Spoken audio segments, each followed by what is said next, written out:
Bayangkan satu medan perang, debu bertebangan, pedang bertembung, jeritan memenuhi udara, dan di satu bukit kecil ada sekumpulan pemanah yang memegang nasib seluruh tentera Islam.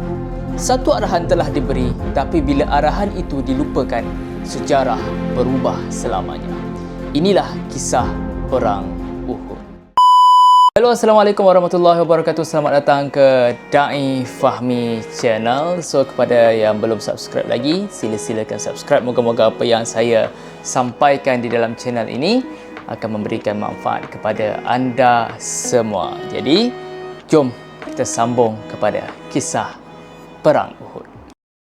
Tahun ketiga Hijrah, tentera Islam sekitar 700 orang berhadapan dengan 3,000 tentera Quraisy yang datang untuk membalas dendam selepas kekalahan mereka dalam peperangan Badar. Rasulullah SAW menyusun strategi yang luar biasa. Baginda memilih medan di kaki Gunung Uhud dan meletakkan lebih 50 orang pemanah di atas sebuah bukit yang kecil. Arahan baginda sangat tegas, lindungi belakang kami, jangan tinggalkan tempat ini walau apa pun yang berlaku. Bukit itu bukan sekadar posisi, ianya adalah benteng terakhir umat Islam. Dan di tengah medan muncul seorang singa bernama Hamzah bin Abdul Muttalib. Bukan calang-calang orangnya. Beliau adalah merupakan pakcik Rasulullah SAW dan digelar sebagai Asadullah, yakni singa Allah. Hamzah bukan sekadar kuat, dia bijak membaca medan perang. Dia tahu dalam perang bukan sekadar kekuatan tetapi momentum. Setiap serangannya tepat, setiap langkahnya penuh dengan perhitungan. Dia tidak menyerang secara membuntu-tuli. Dia memilih sasaran penting, menghancurkan barisan musuh dari dalam. Dan ada riwayat menyebut bahawa Hamzah bergerak seperti badai. Musuh melihatnya dan gentar sebelum sempat bertarung. Dan hasilnya, tentera Quraisy mulai goyah. Barisan mereka pecah, tentera Islam mendapat kelebihan yang besar. Musuh pun mula berundur dan harta rampasan mula kelihatan di medan peperangan. Dan di sinilah ujian sebenar bermula. Sebahagian pemanah di atas bukit melihat ke bawah dan berkata, perang dah menang, kenapa kita masih ada kat sini? Walaupun ketua mereka mengingatkan, arahan Rasulullah jelas, jangan turun. Namun, keinginan dunia mula mengamburi mata.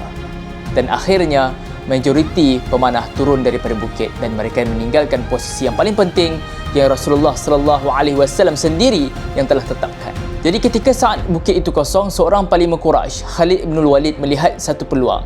Dengan kepintaran taktikal yang ada padanya, dia memimpin pasukan berkuda memintas daripada belakang.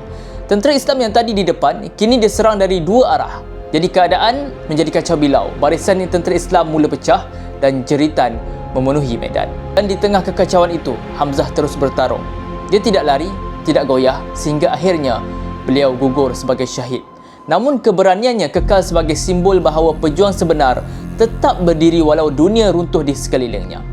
Apa yang menjatuhkan tentera Islam hari itu? Bukannya kurangnya iman, bukannya lemahnya strategi, tetapi satu arahan yang tidak dipatuhi.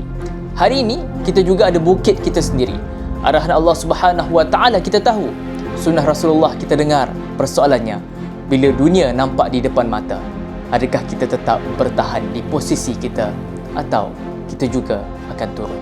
Jadi kepada sahabat-sahabat, kita semua sama-sama tepuk dada, tanya iman kita, dan moga-moga kita ini tetap dengan pendirian kita sebagai seorang Muslim dan juga mukmin.